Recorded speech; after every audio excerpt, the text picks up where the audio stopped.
여러분 안녕하세요. 오늘은 저와 함께 옛날 동화의 세계로 돌아가서 따뜻하고 편안한 밤을 즐겨보아요. 이야기 1. 뻐꾸기의 슬픈 사연. 옛날 어느 산골 마을에 마음씨 착한 아들이 홀아버지와 함께 살고 있었습니다.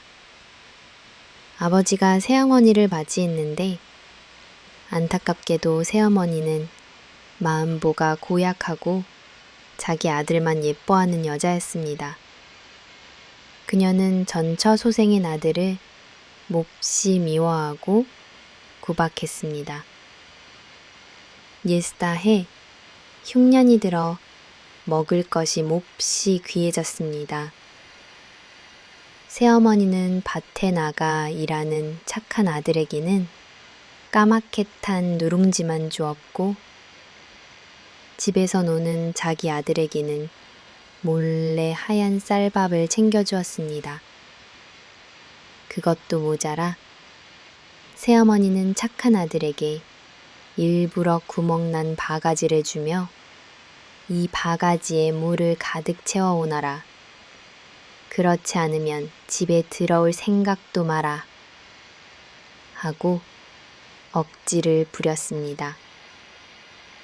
얻은 구멍난 바가지에 물을 채우기 위해 하루 종일 애를 썼지만 물은 계속해서 새어나갔습니다. 배고픔과 서러움에 지친 아들은 결국 산기슭에 쓰러져 죽고 말았습니다. 죽어서도 아버지와 고향을 잊지 못한 아들의 영혼은 작은 새로 변했습니다. 한편 아무것도 모르는 아버지는 늦도록 아들이 돌아오지 않자 걱정이 되어 산으로 찾아 나섰습니다. 아버지가 아들의 이름을 애타게 부르자 어디선가 뻐꾹 뻐꾹 하는 구슬픈 새소리가 들려왔습니다. 그 소리는 마치 배고파 배고파 하고 우는 것처럼 들렸습니다. 그 후로 사람들은 배고픔과 서러움에 죽어간 아이의 넋이 뻐꾸기가 되었다고 믿게 되었습니다. 또한 뻐꾸기는 자신의 알을 다른 새의 둥지에 몰래 낳는 습성이 있는데 이는 새어머니에게 구박받았던 슬픈 기억 때문에 스스로 새끼를 돌보지 못하게 되었기 때문이라고 합니다. 이 이야기는 의붓자식을 향한 잔인한 학대가 어떤 비극을 낳는지를 보여주는 가슴 아픈 전설입니다. 이야기 2. 딱따구리의 효심. 옛날에 지극한 효자가 늙은 어머니를 모시고 살았습니다. 그런데 그의 어머니는 성격이 매우 괴팍하여 아들에게 늘 불가능한 것을 요구하곤 했습니다. 하지만 효자는 단 한 번도 어머니의 말을 거역하지 않고 어떻게든 그 요구를 들어드리기 위해 최선을 다했습니다. 어느 날 어머니는 얘야, 한겨울에 먹는 딸기가 먹고 싶구나 하고 말했습니다. 아들은 눈 덮인 온 산을 헤매었고 그의 효심에 감동한 산신령의 도움으로 간신히 딸기를 구해올 수 있었습니다. 또 다른 날에는 나는 하늘의 별을 따다 먹고 싶다고 하여 아들은 밤새 높은 나무 위에 올라가 별을 따려는 신용이라도 해야 했습니다. 세월이 흘러 어머니가 세상을 떠났습니다.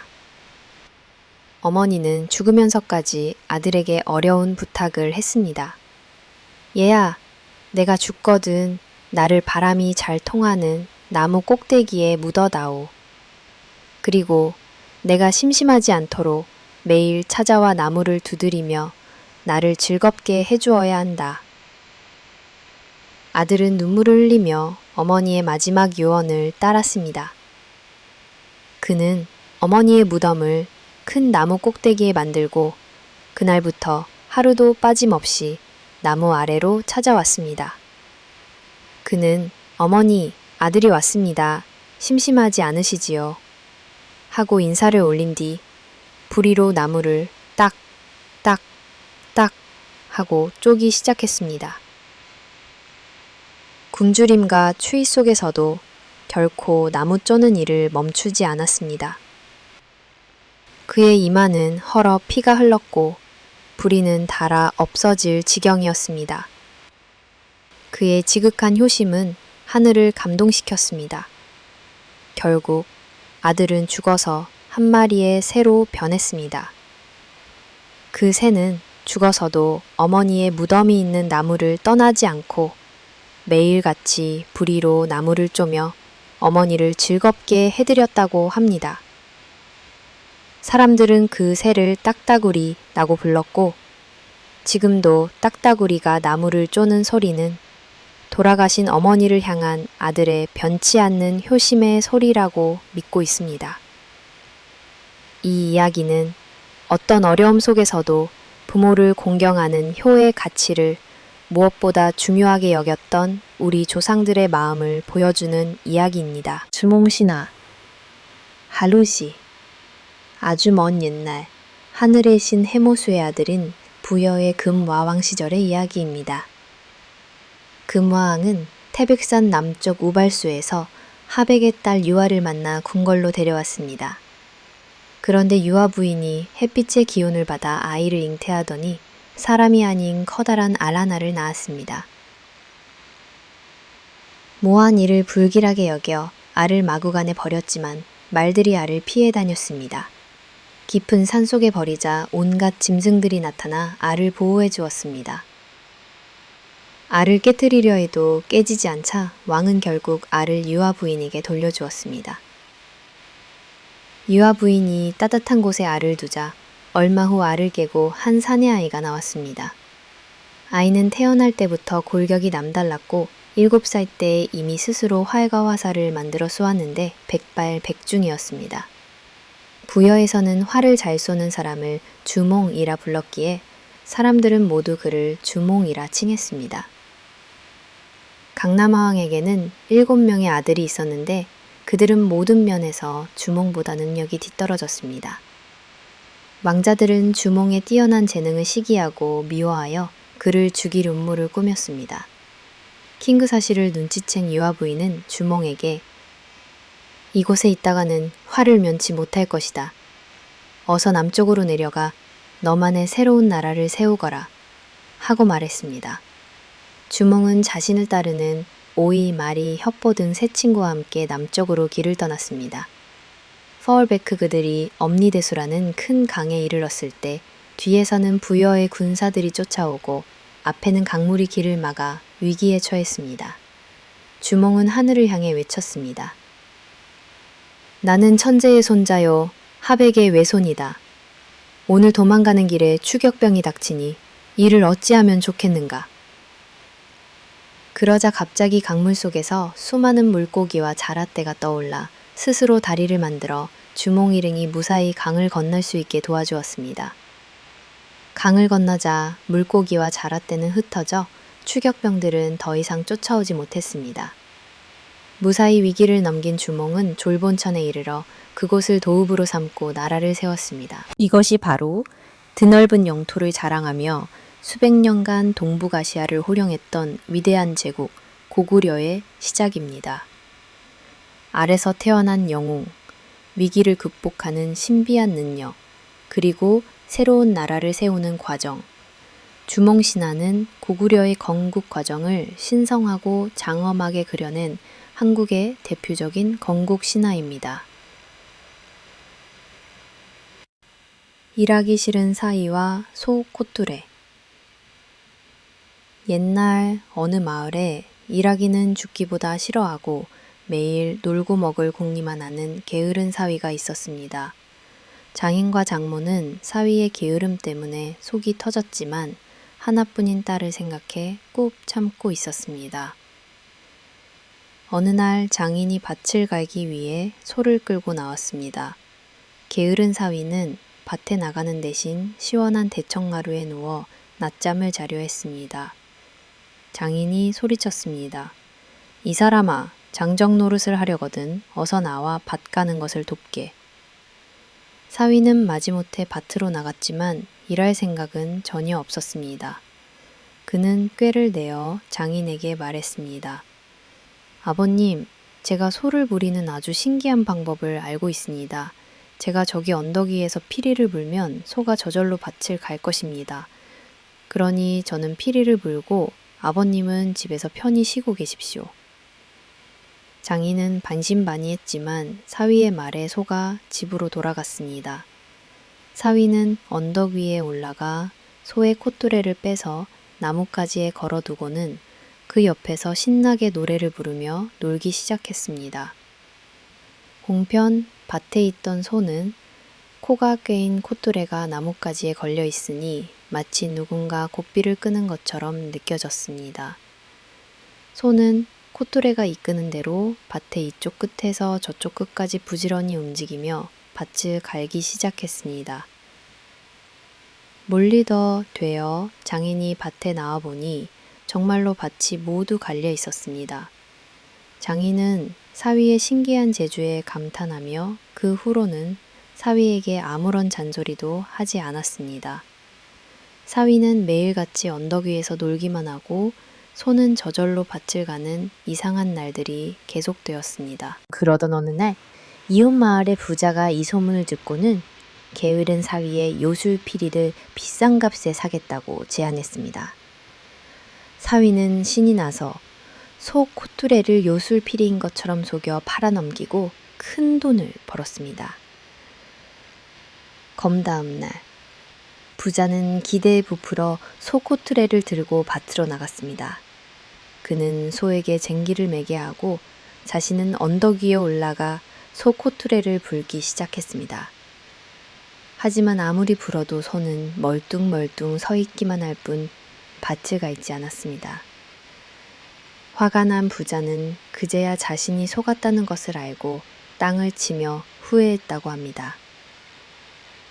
이 이야기는 게으름과 장꾀는 결국 탄론하게 마련이라는 교훈을 해학적으로 보여줍니다. 야고스 이야기 5 구렁이 신랑. 옛날 어느 마을에 마음씨 착한 부잣집 막내딸이 살고 있었습니다. 그녀에게는 욕심 많고 시기심 많은 두 언니가 있었습니다. 어느 날 이 집에 웬 구렁이 한 마리가 나타나 막내딸과 혼이 나지 않으면 집을 떠나지 않겠다고 버텼습니다. 가족들은 모두 기겁을 했지만 구렁이가 떠나지 않자 어쩔 수 없이 막내딸을 구렁이에게 시집 보내기로 했습니다. 마음씨 착한 막내딸은 가족을 위해 징그러운 구렁이와 혼례를 치렀습니다. 첫날 밤 막내딸은 두려움에 떨고 있었습니다. 그때 구렁이가 말했습니다. 낭자, 두려워 마시오. 나는 본래 인간이었으나 죄를 짓고 구렁이의 몸으로 벌을 받고 있는 중이오. 며칠 후면 나의 허물을 벗을 수 있을 것이니 그때까지만 기다려 주시오. 며칠 후 구렁이는 정말로 낡은 허물을 벗고 눈부시게 잘생긴 젊은 선비의 모습으로 변했습니다. 막내딸은 기뻐하며 남편과 함께 행복한 나날을 보냈습니다. 이 사실을 알게 된 두 언니는 질투심에 불탔습니다. 그들은 동생의 행복을 시기하여 동생의 남편을 해칠 흉계를 꾸몄습니다. 언니들은 동생에게 네 남편이 벗어놓은 그 징그러운 허물을 당장 불태워버려라. 그렇지 않으면 언제 다시 구렁이로 변할지 모른다고 꼬드겼습니다. 드라이브에 얇았던 막내딸은 언니들의 말에 속아 남편이 잠든 사이 구렁이 허물을 불에 태워버리고 말았습니다. 그 순간 남편은 비명을 지르며 고통스러워했습니다. 아, 낭자, 어찌하여 약속을 어겼소? 나는 아직 벌을 다 받지 못했기에 허물이 없으면 이 세상을 살아갈 수 없단 말이오. 남편은 점차 기력을 잃고 죽어가기 시작했습니다. 뒤늦게 자신의 잘못을 깨달은 막내딸은 남편을 살릴 방법을 찾아 나섰습니다. 그녀는 산신령을 만나 남편을 살리려면 세상 끝에 있는 생명꽃을 구해와야 한다는 말을 듣게 되었습니다. 막내딸은 수많은 고난과 역경을 이겨내고 마침내 생명꽃을 구해왔습니다. 그녀의 지극한 사랑과 정성 덕분에 남편은 다시 건강을 되찾았고 두 사람은 예전보다 더 서로를 아끼고 사랑하며 오래오래 행복하게 살았다고 합니다. 반면 못된 두 언니는 자신들의 죄에 대한 벌을 받았다고 전해집니다. 이 이야기는 겉모습으로 상대를 판단하는 어리석음과 진정한 사랑이 가진 위대한 힘을 보여주는 이야기입니다. 이야기 6. 돌이 된 시누이와 올케. 옛날 어느 마을에 시어머니를 극진히 모시는 효심 깊은 올케, 며느리가 살고 있었습니다. 그런데 그녀에게는 성질이 고약하고 시기심 많은 시누이가 있었습니다. 시누이는 착한 올케를 미워하여 사사건건 태집을 잡고 괴롭혔습니다. 어느 날 시어머니가 병이 들어 자리에 눕게 되었습니다. 의원은 이 병은 산딸기를 먹어야만 나을 수 있다고 말했습니다. 하지만 때는 한겨울이라 어디서도 산딸기를 구할 수가 없었습니다. 착한 올케는 시어머니를 위해 눈 덮인 험한 산을 헤매며 산딸기를 찾아 나섰습니다. 그녀의 효심에 감동한 산신령이 나타나 그녀에게 산딸기가 가득 담긴 광주리를 주었습니다. 올케가 기뻐하며 산을 내려오는데 길에서 시누이를 만났습니다. 시누이는 올케가 들고 있는 산딸기를 보고는 그것을 빼앗고 싶어졌습니다. 시누이는 올케에게 그 산딸기는 내가 먼저 발견한 것이다. 당장 내놓아라. 하고 억지를 부렸습니다. 두 사람이 산딸기 광주리를 두고 옥신각신하며 싸우는 사이 그만 광주리가 땅에 떨어져 산딸기가 모두 쏟아져 버렸습니다. 올케는 시어머니께 드릴 산딸기가 없어진 것에 슬퍼하며 그 자리에서 울기 시작했고 시누이는 자신의 욕심 때문에 이를 그르친 것에 화가 나 소리를 질렀습니다. 바로 그때 하늘에서 번개가 치더니 두 사람은 그 자리에서 그대로 돌이 되고 말았습니다.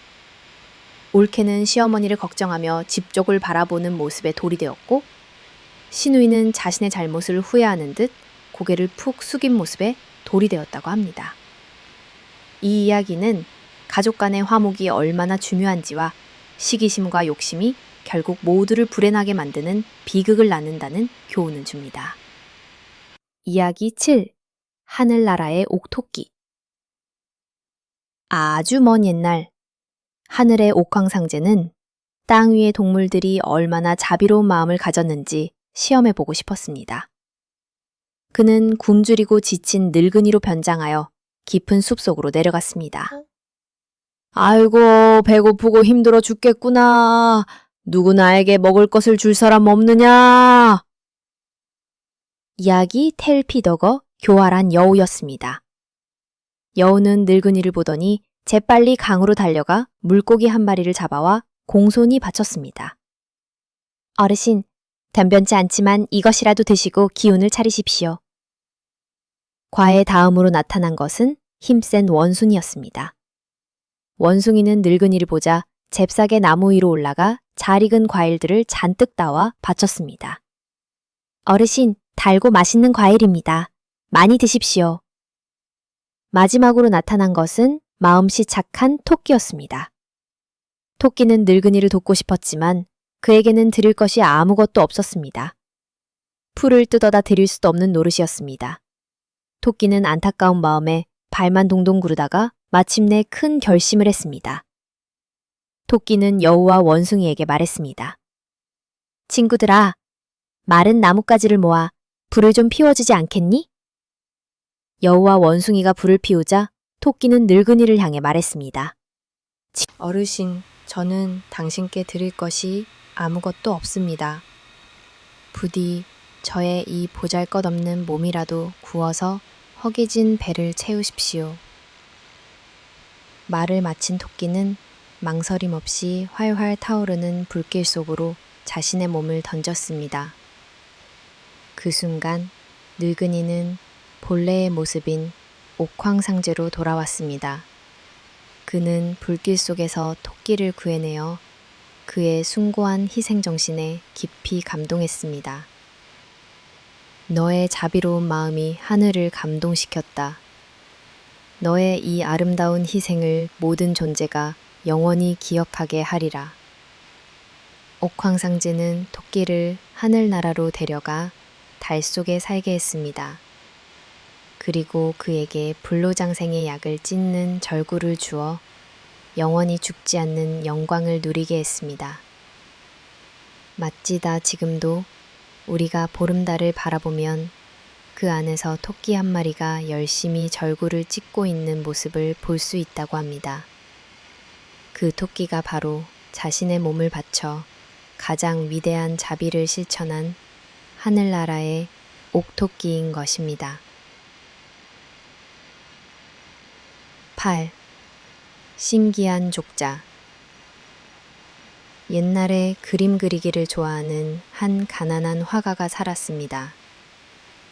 그는 너무 가난하여 종이를 살 돈도 없었지만 그림에 대한 열정만은 누구에게도 뒤지지 않았습니다. 어느 날 화가는 우연히 낡은 족자 하나를 손에 넣게 되었습니다. 족자에는 아무것도 그려져 있지 않았습니다. 그는 그 족자 위에 자신이 평생 꿈에 그리던 이상적인 여인의 모습을 그리기 시작했습니다. 그는 온 마음과 영혼을 다해 세상에서 가장 아름다운 여인을 그렸습니다. 그림이 완성되자 화가는 그림 속 여인과 사랑에 빠지고 말았습니다. 그는 매일같이 족자를 벽에 걸어두고 마치 살아있는 사람에게 말을 걸듯이 그림에게 말을 걸었습니다. 낭자, 오늘은 날이 좋구려. 나와 함께 산책이라도 가지 않겠소? 낭자, 당신을 위해 내가 시 한 수를 읊어주겠소. 그러던 어느 날 밤 기적 같은 일이 일어났습니다. 화가가 잠든 사이 그림 속의 여인이 족자 밖으로 살며시 걸어 나온 것입니다. 그녀는 화가의 곁에 누워 그의 지친 어깨를 부드럽게 감싸주었습니다. 차삼에서 깬 화가는 자신의 눈을 의심했습니다. 꿈에 그리던 여인이 바로 자신의 눈앞에 있었습니다. 두 사람은 그날부터 부부가 되어 가난하지만 행복한 나날을 보냈습니다. 아내는 지혜롭고 아름다웠으며 그녀가 온 후로 화가의 그림 솜씨는 더욱 뛰어나죠. 그는 곧 유명한 화가가 되었습니다. 행복한 나날을 보내던 어느 날 아내가 남편에게 슬픈 표정으로 말했습니다. 서방님, 저와의 행복을 영원히 지키고 싶으시다면 한 가지만 약속해 주십시오. 제가 나왔던 그 족자를 절대로 다른 사람에게 보여주어서는 안 됩니다. 만약 약속을 어기시면 저는 다시는 돌아올 수 없는 곳으로 떠나야만 합니다. 화가는 굳게 약속했습니다. 하지만 그의 명성을 시기하는 한 욕심 많은 친구가 있었습니다. 친구는 화가의 집에 신비한 기운이 감도는 것을 보고 그 비밀을 캐내려 했습니다. 그는 화가에게 매일같이 술을 권하며 자네의 성공 비결이 무엇인가? 필시 자네 집에 숨겨둔 보물이 있을 것이야. 우리 사이에 뭘 숨기나? 라며 그를 부추겼습니다. 홈러스네스 화가는 처음에는 거절했지만 계속되는 친구의 유혹과 술기운에 그만 아내와의 약속을 잊고 족자를 꺼내 보여주고 말았습니다. 족자가 펼쳐지는 순간 갑자기 강한 바람이 불며 아내가 비명을 질렀습니다. 아, 서방님, 어찌하여 약속을 어기셨습니까? 그녀의 몸은 점차 투명해지더니 순식간에 족자 속 그림으로 빨려 들어가 버렸습니다. 화가는 뒤늦게 자신의 실수를 깨닫고 아내의 이름을 부르며 울부짖었지만 족자 속의 여인은 다시는 움직이지도 대답하지도 않았습니다. 그는 평생을 후회와 그리움 속에서 족자 속의 아내를 그리며 외롭게 살았다고 합니다. 이 이야기는 소중한 것은 눈에 보이지 않는 믿음과 약속으로 지켜진다는 애틋한 교훈을 줍니다. 이야기 9. 방울장수와 호랑이. 옛날 등짐에 온갖 방울을 가득 싣고 전국을 떠돌아다니는 방울장수가 있었습니다. 딸랑딸랑 예쁜 방울 사려. 소방울, 말방울, 강아지 방울 다 있어. 어느 날 방울장수는 험한 산길을 넘다가 그만 길을 잃고 말았습니다. 해는 저물고 사방에서는 늑대 울음소리가 들려왔습니다. 두려움에 떨며 길을 찾던 그의 앞에 지체만한 호랑이 한 마리가 어흥 하고 나타났습니다. 방울장수는 너무 놀라 그 자리에 주저앉았습니다. 이제 정말 죽었구나 하고 눈을 질끈 감는 순간 등짐에 있던 방울들이 딸랑딸랑 하고 맑은 소리를 냈습니다. 방울이는 난생 처음 들어보는 방울 소리에 신기한 듯 공격을 멈추고 고개를 갸웃거렸습니다. 그 모습을 본 방울장수는 재빨리 머리를 굴려 꾀를 냈습니다. 개칭은 일부러 아무렇지 않은 척 일어나 호랑이에게 큰 소리로 말했습니다. 호랑이님, 제가 누군지 아십니까? 저는 바로 이 산의 모든 짐승들을 더 강하고 빠르게 만들어주는 힘의 방울을 파는 사람입니다. 이 방울을 몸에 달면 이전보다 10배는 더 빨라지고 100배는 더 강해질 수 있지요. 호랑이는 의심스러운 눈초리로 그를 쳐다보았습니다. 방울장수는 계속해서 떠벌렸습니다. 저를 믿지 못하시겠다면 시험삼아 한번 달아보시지요. 저기 있는 토끼를 쫓아가 보십시오. 눈 깜짝할 사이에 잡을 수 있을 것입니다. 숲의 왕이었던 호랑이는 자신의 힘에 대한 자부심이 강했지만 더 강해질 수 있다는 말에 솔깃했습니다. 그거 좋은 생각이군. 그럼 내 꼬리에 그 방울이라는 것을 한번 달아보아라. 주물바술 장수는 기다렸다는 듯이 등짐에서 가장 크고 소리가 요란한 방울들을 꺼내 호랑이의 꼬리에 주렁주렁 매달았습니다. 호랑이가 꼬리를 한번 흔들자 딸랑딸랑 짤랑짤랑 하고 온 산이 떠나갈 듯한 시끄러운 소리가 울려 퍼졌습니다. 항우랑이는 그 소리에 만족하며 사냥을 하기 위해 숲속으로 어슬렁거리며 들어갔습니다. 하지만 이게 웬일입니까? 호랑이가 움직일 때마다 꼬리의 방울들이 요란한 소리를 내는 바람에 숲속의 모든 동물들이 미리 알아채고 멀리 도망가 버리는 것이었습니다. 바다 호랑이는 며칠 동안이나 사냥을 하려 했지만 단 한 마리의 동물도 잡을 수 없었습니다. 게다가 밤에는 시끄러운 방울 소리 때문에 잠도 제대로 잘 수 없었습니다. 배고픔과 소음에 지친 호랑이는 결국 신경쇠약에 걸려 스스로 꼬리를 물어 방울을 떼어내려다 큰 상처만 입고 말았다고 합니다. 그 후로 호랑이는 방울 소리만 들어도 기겁을 하며 도망치게 되었고 방울장수는 지혜 덕분에 목숨을 구하고 유유히 산을 내려올 수 있었다고 합니다. 이야기 10. 모자장수와 원숭이. 옛날에 머리에 모자를 여러 개 겹쳐 쓰고 다니며 파는 모자장수가 있었습니다. 어느 무더운 여름날 모자장수는 장사를 하러 가다가 커다란 나무 그늘 아래에서 잠시 쉬어가기로 했습니다. 시원한 바람에 그는 그만 깜빡 잠이 들고 말았습니다. 한참을 자고 일어난 모자장수는 깜짝 놀랐습니다. 머리에 쓰고 있던 모자들이 하나도 남김없이 모두 사라져버렸기 때문입니다. 그가 사방을 두리번거리며 모자를 찾는데 어디선가 시끄러운 소리가 들려왔습니다.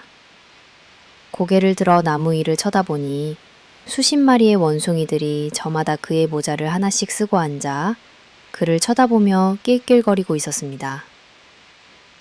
스카이라켓은 원숭이들을 향해 상수는 원숭이들을 향해 소리쳤습니다. 이놈들, 어서 내 모자를 돌려주지 못할까?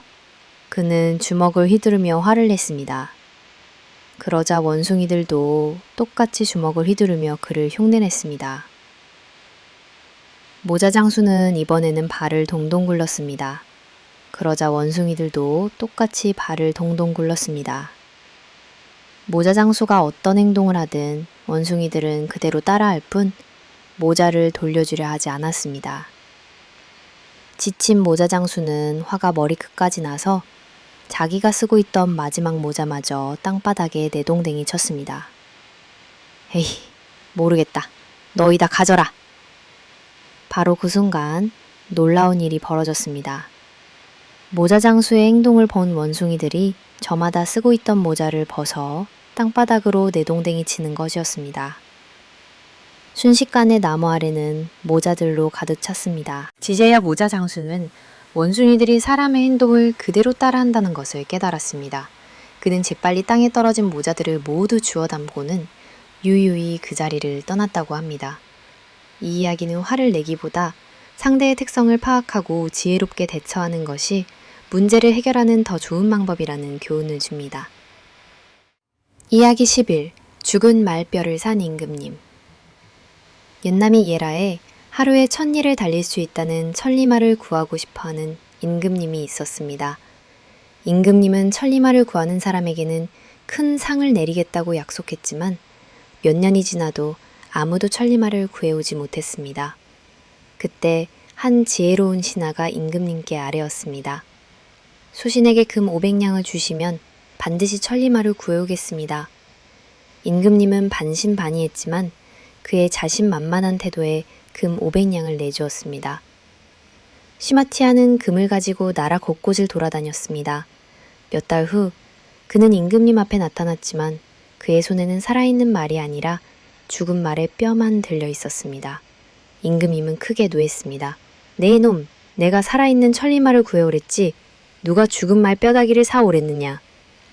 신하는 침착하게 대답했습니다. 전하, 진정하십시오. 이 말은 바로 하루에 1000리를 달리던 진짜 천리마의 뼈입니다. 소신은 이 죽은 말의 뼈를 금 500냥이라는 거금을 주고 사왔습니다. 신하의 설명에도 임금님은 이해할 수 없었습니다. 신하가 계속해서 말했습니다. 전하께서 죽은 천리마의 뼈도 이처럼 비싼 값에 사셨다는 소문이 온 나라에 퍼지게 되면 사람들은 죽은 말도 저렇게 비싸게 사는데 살아있는 천리마를 데려가면 얼마나 큰 상을 받을까 하고 생각하게 될 것입니다. 그러면 저마다 천리마를 가지고 전하를 찾아오게 될 것이니 이것이 바로 천리마를 구하는 가장 빠른 방법이옵니다. 과연 신하의 말대로였습니다. 임금님이 죽은 말뼈를 비싼 값에 샀다는 소문이 퍼지자 채 1년이 되기도 전에 나라 곳곳에서 3마리의 천리마가 궁궐로 들어왔다고 합니다. 이 이야기는 당장의 이익보다 미래를 내다보는 지혜로운 투자의 중요성을 일깨워주는 이야기입니다. 이에 새 소금을 팔아 생계를 유지하는 한 가난한 소금 장수가 있었습니다.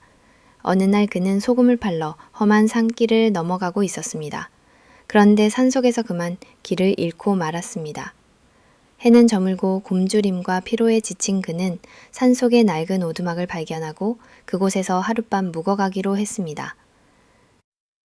밤이 깊어지자 오두막 안으로 100발의 수염을 가진 두 노인이 들어왔습니다. 그들은 바로 이 산을 지키는 산신령들이었습니다. 산신령들은 소금 장수를 보더니 마침 잘 왔네.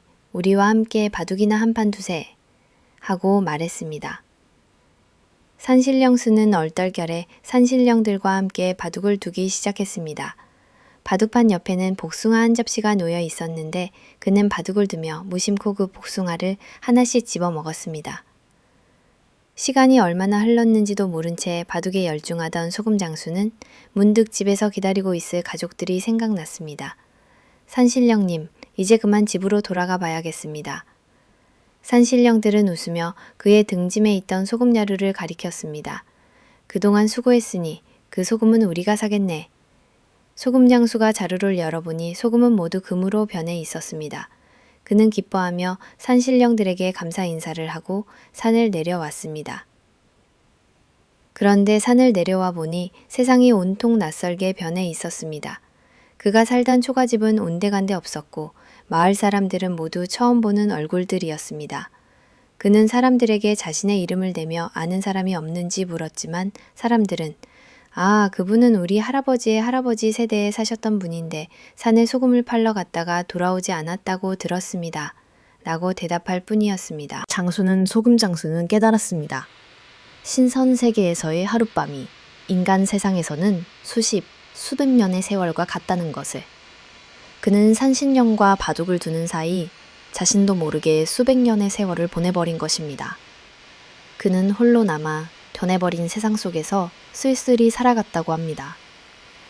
이 이야기는 신선 세계의 시간과 인간 세계의 시간의 차이를 보여주는 신비로운 전설로 신선 노름에 돈 있자루 썩는 줄 모른다 나는 속담의 유래가 되었습니다. 이야기 13. 홍경래 이야기. 조선 후기. 평안도 출신이라는 이유만으로 벼슬길이 막히고 차별받던 시대였습니다. 이 지역의 백성들은 무거운 세금과 부패한 관리들의 횡포에 시달리며 하루하루를 힘겹게 살아가고 있었습니다. 너가멘츠 홍경래라는 한 남자가 나타났습니다. 그는 비록 몰락한 양반 가문 출신이었지만 총명하고 담대했으며 불의를 보면 참지 못하는 성격을 가지고 있었습니다. 그는 차별받는 평안도 사람들의 서름과 고통받는 백성들의 현실을 보며 썩어빠진 세상을 뒤엎고 새로운 세상을 열겠다는 큰 뜻을 품게 되었습니다. 홍경래는 우군칙, 이희저 등 뜻을 함께하는 동지들을 모으고 가난한 농민들과 상인들을 규합하여 군사를 일으킬 준비를 했습니다. 그는 사람들에게 이제 곧 새로운 세상이 열릴 것이다. 차별 없고 굶주림 없는 평등한 세상을 만들자고 외쳤습니다. 마침내 1811년 홍경래는 자신을 따르는 수천 명의 군사를 이끌고 반란을 일으켰습니다. 이것이 바로 홍경래의 난입니다. 그의 군대는 파죽지세로 평안도 북부 지역을 휩쓸었습니다. 부패한 관리들은 혼비백산하여 도망쳤고 백성들은 홍경래의 군대를 환영하며 합류했습니다. 그는 단 열흘 만에 청천강 이북의 8개 고을을 점령하는 등 위세를 떨쳤습니다. 하지만 그의 승리는 오래가지 못했습니다. 조정에서 보낸 관군과의 전투에서 패배한 홍경래의 군대는 결국 정주성이라는 작은 성에 고립되고 말았습니다. 관군은 성을 적격이 포위하고 땀굴을 파서 성벽을 무너뜨리는 등 총공세를 펼쳤습니다.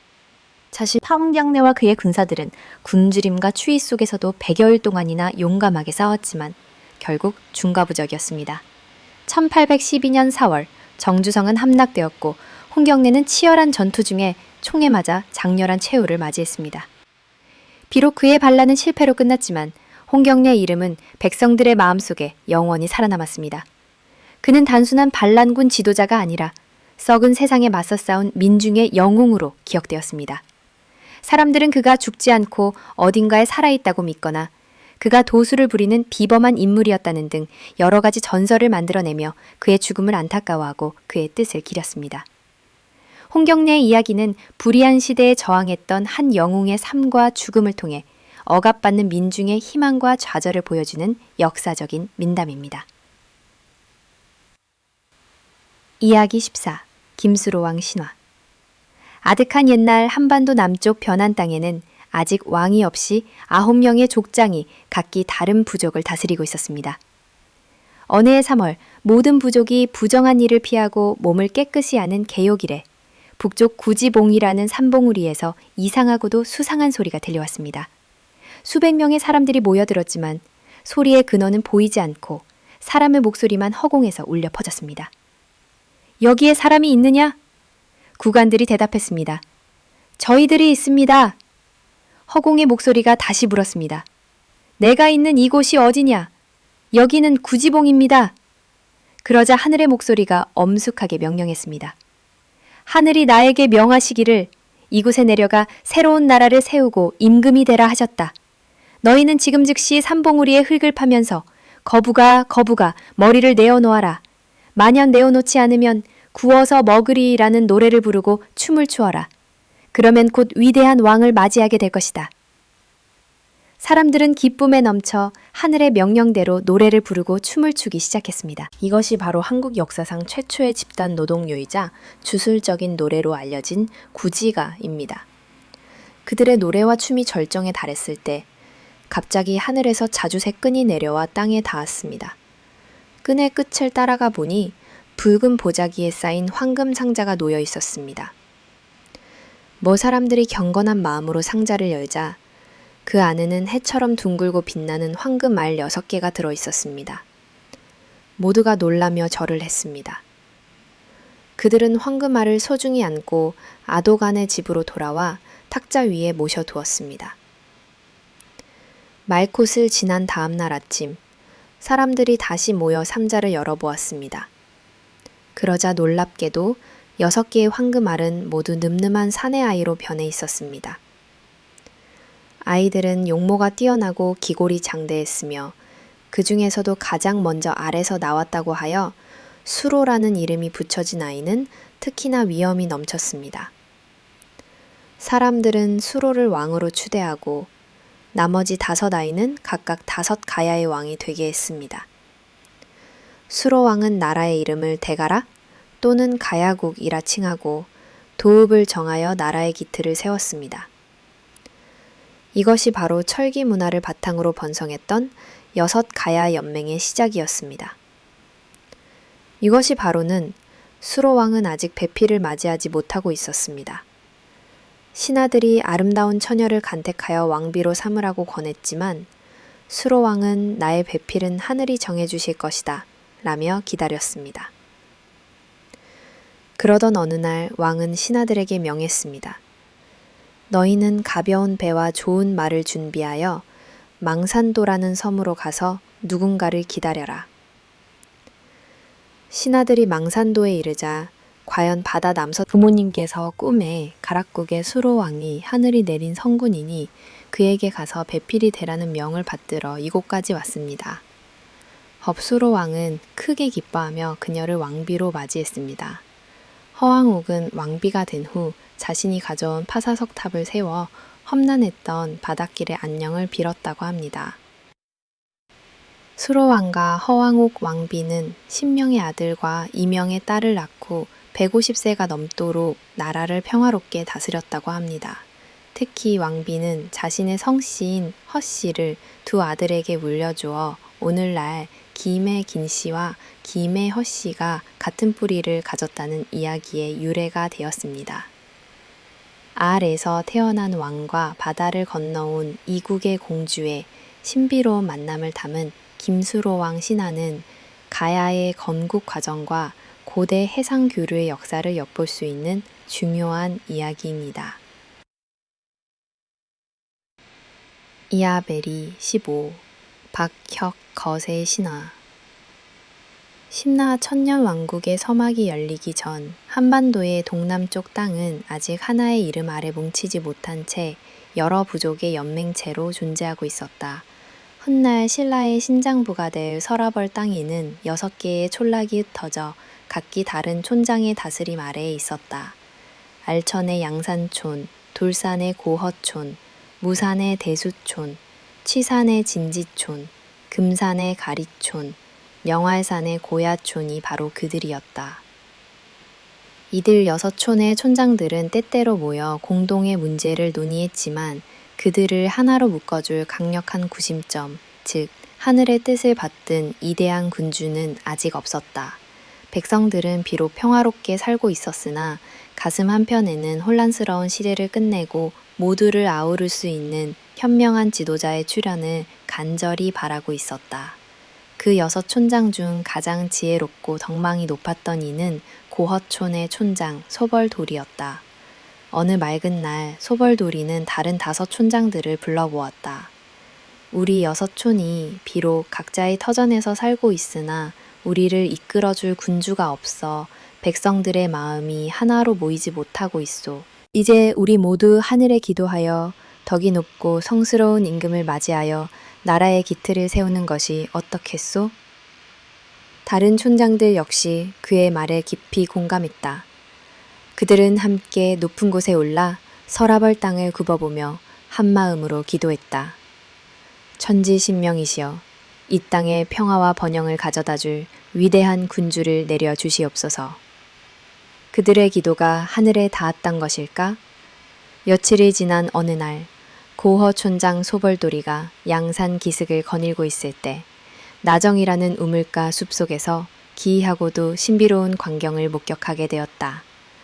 난데없이 하늘에서 오색 찬란한 서광이 땅으로 뻗어 내리고 있었고 그 빛의 중심에는 백마 한 마리가 무릎을 꿇고 공손히 절을 하는 듯한 자세로 조용히 울고 있었다.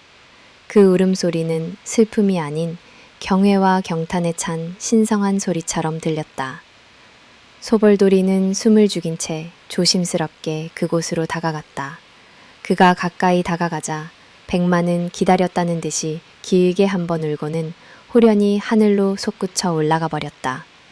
말의 그림자마저 사라진 자리, 빛이 머물렀던 그 땅 위에는 자주색의 커다란 알 하나가 놓여 있었다. 그 알은 박처럼 둥글고 표면은 옥처럼 매끄러웠으며 스스로 은은한 빛을 뿜어내고 있었다. 소벌돌이는 이것이 필시 하늘이 내리신 상서로운 징조임을 직감했다. 그는 경건한 마음으로 알을 두 손으로 받쳐들었다. 알은 차갑지 않고 마치 살아있는 생명체처럼 따스한 온기를 품고 있었다. 그는 즉시 다른 촌장들을 불러 모아 이 신비로운 사건을 알렸다.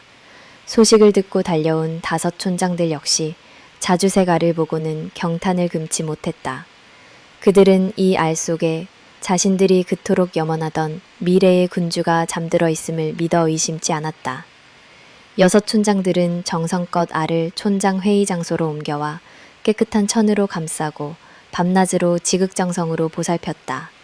며칠이 지나자 단단했던 알의 껍질에 서서히 금이 가기 시작했다. 그리고 마침내 쩍 하는 소리와 함께 알이 둘로 쪼개지며 그 안에서 용모가 단정하고 기골이 장대한 사내아이가 모습을 드러냈다.